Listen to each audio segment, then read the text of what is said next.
Hey, good evening, everybody. Good evening. Thank you for joining me tonight. I do want to let you all know we do have a camera, we got microphones, it is a public meeting, so you may be on audio and video recording, so don't say anything crazy, especially my fellow politicians in the audience. I want to recognize those fellow council members who are here with us tonight. We've got David Rogers, we've got Jim McDonald, Rudy Mateer, Kimberly Holliday. The mayor couldn't be here, so I am Doug Weiss, Mayor Pro Tem. Mayor Pro Tem is a fancy way of saying the mayor couldn't be here this evening. So I'm here to welcome you and talk about Downtown East. Now this is a visionary project that will expand and transform our downtown. The project begins with the 29 acres, which you've seen on the slides around here. It's a blank canvas. It's a legacy to the Pfluger family. This property was owned by Gladys Pfluger. Gladys passed away just a couple weeks ago, and she was she was an artful supporter of our city. We'll miss her, but we want to make sure that this project in our city continues to embody those values that she had for us. So tonight we're here to discuss and refine that vision for Downtown East. I do want to address a couple of things. I've been able to mingle and chat with many of you so far.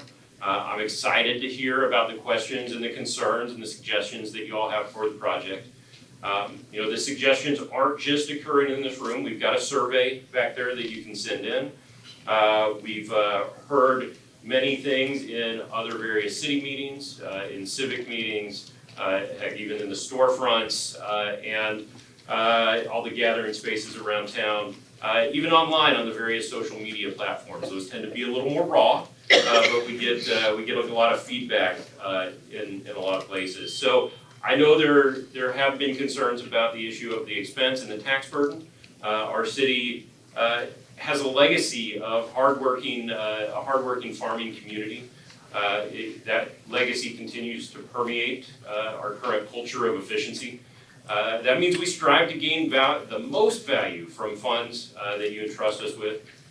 When our resident-led bond committee recommended the purchase of this tract, they challenged us to think creatively in terms of how the project will be funded. The City Council shares this commitment. We've adopted goals for this project, which my fellow council member Rudy Mateer will talk about here in a little bit. We want to make sure we minimize the impact that this project will have on our taxes.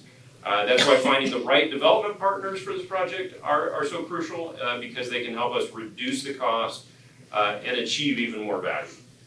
At first, I will tell you, I wasn't personally real excited about co-locating the rec center on this property, but I've heard that concern from several others in the room.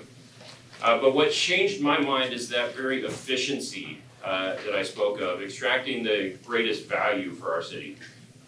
By including the rec center, we create a destination. We take advantage of cost sharing on utilities, on parking, on land development costs. That allows us to invest more of the money that was approved by the voters directly into the facility rather than into the water and sewer lines that we need if we were to go purchase additional land somewhere else. Now, I was also excited about the ability to maximize the time of use of the property. And what I mean by that is over the time of day, some folks will be using this site early in the morning and then leaving to go to work. Some will be living here and leaving to go to work. Some will be coming to work here. Some will be coming to eat here at different times of day. Some will be coming to recreate in the evening. Some will be coming for evening entertainment. Some will be coming home. They will be moving in and out and through this environment, creating the vitality that creates sustainability for a project like this. And that brings down the overall expense. Now, I know that there are concerns about this development being a good neighbor to those nearby. Our vision for Downtown East is to create a place to live, work, and play, and balance those uses so it becomes what's known as a third space for our residents. We intend for the surrounding neighborhood to greatly benefit from the additional public improvements like trails, connectivity, access to the creek, the additional businesses that'll be here, coffee shops, restaurants, and other entertainment spaces. We also have a stakeholder committee to ensure that those closest to the project are adequately represented. We want to make sure all voices have a say in this project, one of the reasons why we're here tonight. Now, with any new project comes additional traffic.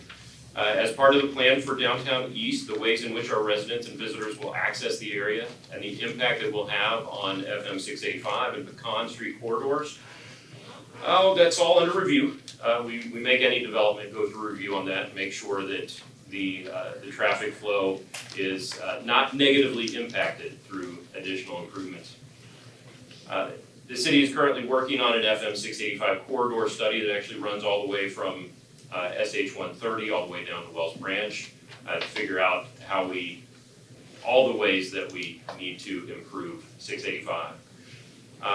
And I want to be clear, we're not building a new downtown. We're building a new gateway into downtown. I expect this project to bolster and vitalize the existing downtown businesses. In February, we adopted an update to our downtown action plan to reflect the accomplishments that we've had so far. And also to incorporate the vision for this Downtown East. We remain committed to Pflugerville's historic downtown, and our goal is to bridge the historic with the new.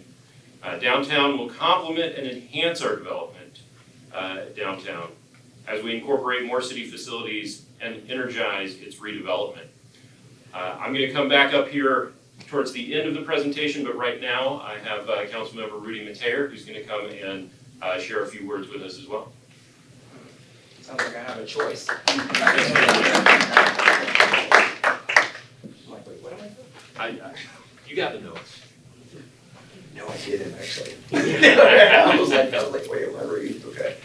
I do want to say something right off the bat, and I want to make it's clear. And I think the Mayor Pro Tem put it best, is that what we're looking at here is not something to replace what the city is or its values, because frankly, they don't have to change. But we know all too well when it comes to growth and development, you either shape it or it's going to shape you. And for decades, we've had a conversation about what does downtown look like? What do we want to do? How do we shape that? How do we honor our past while looking to the future? I've got to say, I'm pretty proud of, not just this council, but this community that's come together. And just like you talked about, the bond commission and other folks, having a conversation about what they're looking at, seeing what can be accomplished and what can be made from here. And that's the conversation that I'm excited to go ahead and have tonight. To have all of you here tells us, for a fact, you're very excited about this. Are there concerns? Absolutely. There's always concerns about things. But that concern, what you get is good synergy and energy, excitement and ideas to go ahead and perpetuate things toward the future. And so when we talk about where this great community has come from, its history and its access right there, we don't want that to get lost. And frankly, I think in a lot of ways, hopefully with this project, we can honor that in a lot of different ways that makes us go ahead and remember, why this is such a unique place. Why the diversity that we have here is a strength. And why is that so atypical, to be frank with you, with a lot of different cities and places in the country. But here in Pflugerville, Texas, when we talk about our values, in our top 3 all the time, it's diversity and equity. That says something about each and every one of you in here and what you feel about this community. It says something about what you're doing when you're raising your kids in this community. And it says something about what the future of this community looks like. And that, all of us can go and be excited about it. Now, I'm not gonna lie to you, I put all my green dots on the soccer field, so if you guys can go ahead and do that, all right, we got some issues up here. But I do want to talk about some guideposts and things that led to us from here. So, in May 2019, Council passed a resolution supporting the building of a new city hall in downtown Pflugerville. As the Mayor Pro Tem talked about, that was a rigorous debate for a while, whether or not where to place it right there. But something that kept on popping up was the fact that, listen, if we want private sector, if we want other folks to invest and reinvest in the downtown, we've got to lead that change. We've got to make sure that we're not having 2 different Pflugervilles. We can't be like Austin. We can't go ahead and have that division that's over there from that. I've heard plenty of times from many people through the years, on council, but wait a minute, this is on this side of 130, this is what's happened here. My parents, as you all know, in-laws have been here for 30 years. So I hear it at home, I hear it from y'all, and I hear it from the other aspects from there. And we felt, and we talked about as a council, that if we are gonna do this, we have to lead the change, we have to lead the force, to say something to the folks, hey, listen, this isn't some area that we're forgetting. This is a treasured aspect and part of our community. So we need to go ahead and help them lead in that investment that happened in 2019. 2021, council formed a committee of residents considering the purchase of the Fluger track. The feedback has ultimately led to the purchase of land and a commitment to utilizing it for city hall space for our community. And also set a path for public-private partnership. I do want to say, I do appreciate Mayor Pro Tem brought this up. And I laughed the way Doug put it, it's true. When they first brought it to us, we were like, okay, really? Wait, this is the area that you're gonna go? And we had Councilman Rogers and Councilman Ruiz who led that conversation. And they said, no, we think this is the right place. And we started talking to, our staff, because guess what? We're the ones who just work here. These are just smart people that, actually go ahead and do the work, things organized. They're like, no, this is a great idea. There's a lot of land and a lot of opportunity. We started talking to our partners, public and privately about it, and they said, yes, that's a great piece of land and a great opportunity for what Pflugerville's gonna look like. So I've got to give you a lot of credit for that as well. December 2021. Started to build the right team by bringing on the individuals you see here tonight. Brown, AGCM, and ECM to help us on creative determination for Downtown East. What it can be, how it can be funded, and to be frank with you, as Doug brought up before, how to minimize doing it when it comes to the property taxes. We know all too well that wage stagnation and wage increase hasn't set up with what we're doing with inflation. We all know too well what's happening with our building costs, our development, frankly, just even going to the pump. I mean, there's many of us who actually have to think about, okay, do I need to make that trip now? Or is that something I can do from there? Or can I make this whole loop right here so I'm not able to go in and burn grass? Those are real concerns. And those are real concerns that we don't take lightly. So when we talk about doing a project, and we talk about making sure that we do something that honors our past, moves forward to the future, and do something in a sound economic fashion, that's not just talk. That's really what we look at and what our viewpoints for that. February 2022, Council adopted a resolution outlining 19 goals for Downtown East, kicking off the discussion we're having here tonight. And that discussion isn't just going to stop here. This is the beginning of the discussion. Feedback, issues, concerns, we take that seriously. We not respond to all the emails, because y'all love to email. but we read each and every one, and staff is always sent a copy and everything else from what we're doing. And so, remember, we're excited because you're excited. We're serving here because we see each and every one of you and how you feel about your community and how you want to make a demonstrable difference. Those viewpoints, those ideas, that energy is what gets us here today. And speaking of energy, vision, and excitement, I'd like to go ahead and introduce Emily to go and take on the presentation.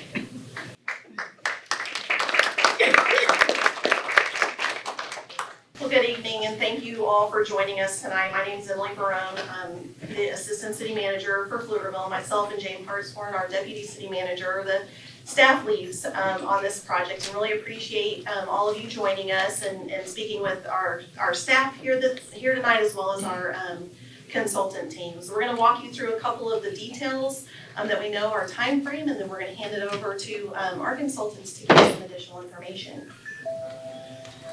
So here's where we are on our time frame. There's been a lot happening since that purchase of the land, and kind of putting all the puzzle pieces together since December. So we're right in the middle, and our goal tonight is to really receive that feedback for what you would like to see for this project.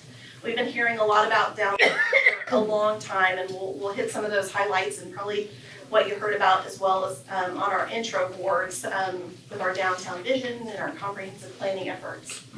So here's our community feedback and vision has gone since the early 2000s, when we were looking at the vision reports and guidance from the downtown vision. These were the goals at that time. That was around 2009 when those were adopted, and these are still the goals that drive us today for the downtown area. These are then furthered in our downtown action plan, which was originally adopted 3 years ago, and then amended and re-adopted by our city council, as Councilmember Mateer mentioned earlier this year. And so as you see on the boards here is to kind of provide those images that describe what can be found here, is to provide a vibrant place, civic presence, walkable gathering, all the things that we've heard from the community since 2009 and the various planning efforts that we've gone through continue to repeat those same ideas. Here's some needed improvements when we do various city surveys, which many of you, if not all of you, have participated in. So downtown continues to come up on what's needed in downtown. Focus on downtown. Provide some of the needed improvements for roadside landscaping, pedestrian amenities and benches, all of those little things that make a great place. In the downtown action plan, we focus on the project for public spaces and providing all of these things so that it's walkable. The live, work, and play that our council members refer to invite everyone to this space and activate it, and so that it's a vibrant component for our community. Aspire Pflugerville 2040 was adopted by our city council last night. That is the comprehensive plan for the community through the year 2040. These same kind of goals for the community overall are seen there as well.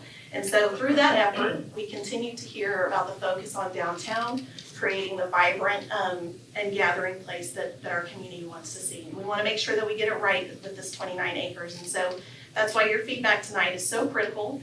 And we have a lot of our consultants and staff here listening for those pieces so that we make sure that all that input is taken into consideration as we move forward. Our Downtown East project goals, council members referred to as earlier, there are a lot of them here. They were on a project board as well. They're posted on our website. There are 19 of these. And so these are to show our determination for creating this type of space that we've heard that the community wants over this period of time. So there's a lot of important pieces in here that we will look to make sure that we have check marks next to each and every one of them as we move this project forward. So here's the first 10, and you can see those same kind of vision and goals that we saw from our downtown action plan repeated throughout here about quality, how we think about infrastructure, revitalization, expanding opportunities are listed throughout here as well. Here are the next 9. Going from the fiscal sustainability to environmentally sustainable as well. So now I'm going to pass it over to Jennifer Bosch with Hyatt Brown. They're one of our consultants helping us with the market analysis. After that, Dale Austin with Sunland Group is helping us with the concept plan, and likely visited with him here to give you some more highlights and details of where we are on this part of the project. Thanks so much, Emily. Good evening, everyone. So I'm here to tell you a little bit about some of the work that we've been doing around market analysis. Well, first and foremost, this project is about delivering much needed public facilities. But as Emily has described, throughout the public engagement processes for Aspire, for the Downtown Action Plan, and other conversations with the community, there have been a lot of other goals that have been identified that could be addressed at this site. So things like vibrancy has come up a lot, retail options, entertainment, walkability, even having residential options. And so the thing that all of those goals have in common is a need for critical mass. And so one of the ways that we assess demand for that critical mass is by doing this market analysis. And I want to touch also on something that the Mayor Pro Tem mentioned about value and how, as stewards of public funds, city staff and elected officials do not take lightly their responsibility to make sure that any investments that are made with taxpayer dollars are done very carefully and done in a way to create value, whether that's value from the land or creating long-term tax revenues from some of the commercial opportunities at the site as well. And the last thing I'll mention in terms of this background for the market analysis is that these concepts of critical mass of activity and value are very much interrelated. The Mayor Pro Tem also talked about some of the shared costs that having this mix of uses at the site allows for, whether that's spreading the cost of infrastructure for your streets and sidewalks and sewers and gutters across lots of different users so that the city and the taxpayers are not solely responsible for those things, but also things like shared parking. He touched on the idea of daytime and evening users. And if you have City Hall office users there in the daytime, they can share parking with some of the evening recreation or restaurant or entertainment users. And so all of that value built into that concept of critical mass. So a key to generating that value and that critical mass is understanding how much demand there is for different types of development, whether that's retail, residential, hotel, or office. And those are some of the uses that we looked at.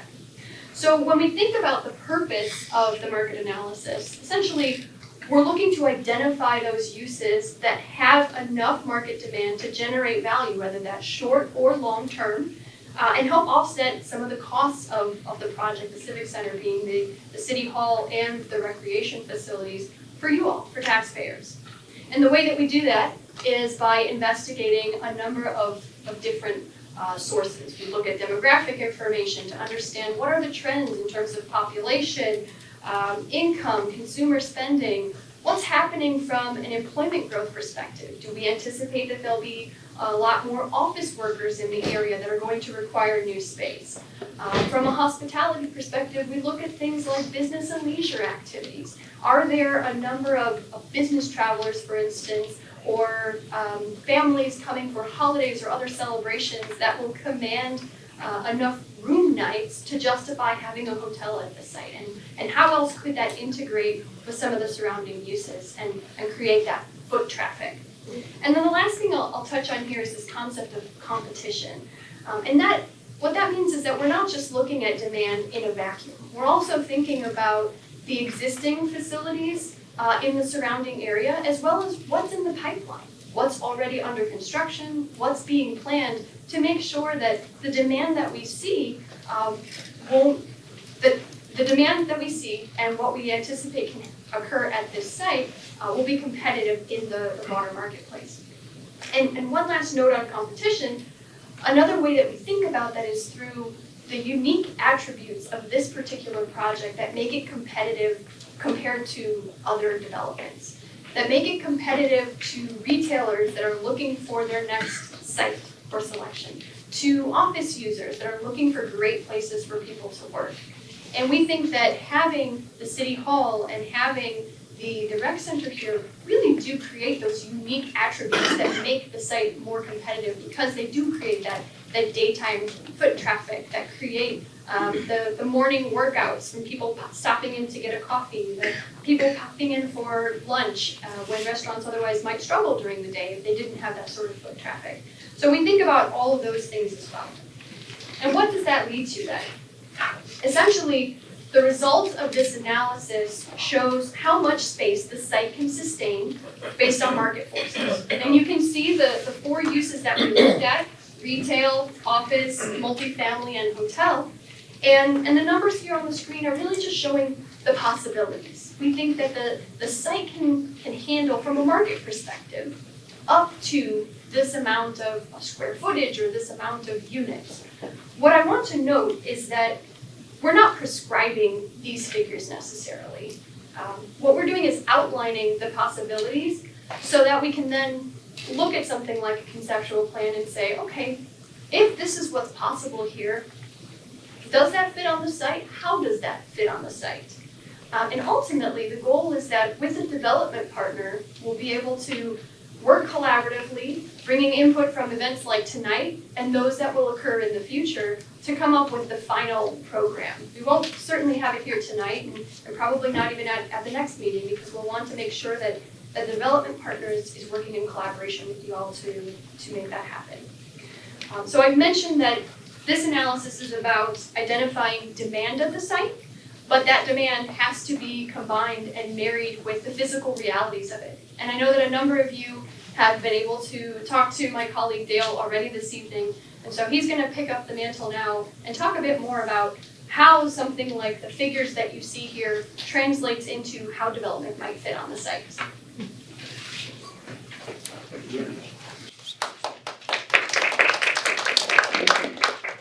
Okay, before I hop into the conceptual plan, I have spoken with many of you tonight, and have received a lot of good feedback. So, and a couple of you have made a suggestion, but we have these survey forms going around, and at the very end, there's other. So I think a lot of the stuff that you shared with me fits in that other category. So please, it'll help us, help you and give you the development you want if you will really give us that feedback. Because I think, even on the engineering side of this, I've heard quite a bit of stuff that would, if I could put that into play, might change the plan you have up here today. So your input is valuable. Also, we've gone over the different goals from the downtown action plan, the Aspire, the goals the city council has set out. And so in looking over that information, it begins to tell us a story of what you want to see in the community. And we translated that into a visual exercise, which is over here on the wall. We try to translate what the words are and put them into a graphic format. So you can see by the number of dots that many of you have interacted with this. So thank you. We do appreciate that. And this will help us in our final report. But we ask that if you haven't done that, then after we finish the presentation, it'll still be on the wall. There's time for you to still interact and give your input. So we appreciate that. Okay, so I think most of you know where this is, but just in case, I'm going to go ahead and help orient before I jump into this. So this right here is 685. There's the con. It's behind this picture right here. This is where the HEB is. And then over here is the existing downtown. So hopefully that will help orient you. If we're over here off the side, we're at 130. So that site right there then becomes the site that we are talking about. So what we did is Jim presented you with the numbers of, we think this number of square footage can be supported from a market-driven analysis. And so the exercise that we took on was to prove the site can do it or that it can't do it, and to give that feedback. So what we have here really is conceptual. It isn't intended for it to say this is exactly what's going to happen. It's just to say, yes, we think this site can handle all the numbers you gave us. And so the way we started this on the big picture is we knew there's discussion of this future Main Street extension. Now, once it comes across here as a site, whether it goes up here or it comes across here, or comes here where we've shown it, there's rationale for any of those locations. We went ahead and chose connecting with this HEB drive right here, just so that becomes more of a controlled intersection. I do know from the feedback that we received that that is pretty close to this intersection down here. So that's one of those things that this is what we show in the concept, but as the developer and some of the future studies that Emily talked about, you have to really think about that and see if there's some rationale for doing something else up here. But for the purposes of today, this is where we are. Now, the other thought process is that this development isn't going to happen overnight. This is probably going to be a phased development, so you'll have components of it coming online. What you'll probably see up front is the initial infrastructure development of the site. So the infrastructure really is this road network. And we've chosen that road network with the idea that this Main Street extension, this piece back here, and the bridge over the creek, that's going to be in the future. That's definitely a future phase because there's just a lot of work and a lot of things that have to happen in order to make that part happen. So we wanted the site to be functional as it sits. So we have a road up here at the side of the development. We placed it here for a couple of reasons. One, we're trying to think through the future fire department access, so they need to access the facility in case of emergency, they can come through. And then the other is that you'll note that we have neighborhoods ringing these two corners here. Now, for zoning, the current zoning, there is a 30-foot landscape buffer that is required for this development. But we thought by also having that road there, that gives you an additional buffer. So not only do you have 30 feet of landscape buffer and trees and shrubs and nice masonry wall set up against the property line, but then you also get a little more distance. So just the whole idea that we're trying to buffer as much as we can. We understand that this is going to be a departure from the open lot that it is, but we're trying to keep in consideration how this neighborhood is affected. So with that, we consider the different densities of the neighborhood. Down here we have this purple, which shows low to medium density and open space. We have medium density and high density. And And so we're wrapping the medium density on this side here with the thought that this right here is business, this is a car wash, this is an oil replace, I believe. So medium density might be called for more so in this area. Batteries even out here. This area here, this is labeled as medium density, but it may be that a little less density. And then this purple coming around, this is all low density to open space. And once again, just kind of back into the buffer so that the high density development happens right here in this blue section. So we're trying to drive that high intensity kind of out towards the street and away from the neighborhoods and bring it there. Thank you. There we go. Okay. So medium, low to medium, high. And so we've presented several images through here. A lot of those are represented on those boards as well. And these images aren't saying this is exactly what's going to happen here, this is what's going to happen here. These are just saying these are examples of what could happen here, what it might look like. So we've just tried to give a broad range of different types of developments. A lot of these developments are from right here around the area. This is the domain. Some of this over here, I think, is in BK. So these are our neighbors. These are our surrounding communities. And so we're trying to show what they've done and how that might look on our side. So with that, I think we're ready to hand that over to you. Thank you. All right. Thank you, Jen and Dale, for that great walkthrough. I do want to, let's see, where is it? I want to talk to you a little bit about next steps. You can see where we've come. Acquire land, build team, market analysis. We're in this conceptual planning. We still have quite a ways to go. This looks like we're halfway done, but I swear we're still at the beginning. We will continue to have that stakeholder input. Our consultants have made quite a vision for us, and we'll be looking for continued feedback as we go through here.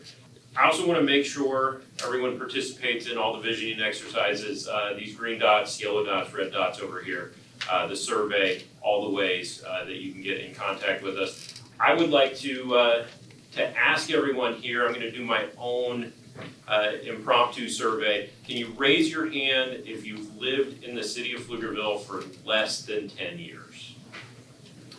Okay. And then I will assume the rest of you have probably lived here for quite a bit longer than 10 years. And you may have seen concepts about downtown in the past. What we're asking for you to do here is provide us a little bit of trust. I will tell you, this council that I have worked with, this downtown action plan, we are actually committed to making positive change in the downtown area. We know we've heard that probably for the past 20 years or so, but you can see we are taking steps and we are moving forward and we are making progress. That does conclude our presentation. Staff and consultants, and I still see Councilmember McDonald, Councilmember Rogers. I don't know if Councilmember Holliday and Mateer are still with us, but we'll be here. Feel free to ask us questions, ask the consultants questions, ask our staff questions, and review all this material. We thank you for taking the time to be here with us tonight, and have at it.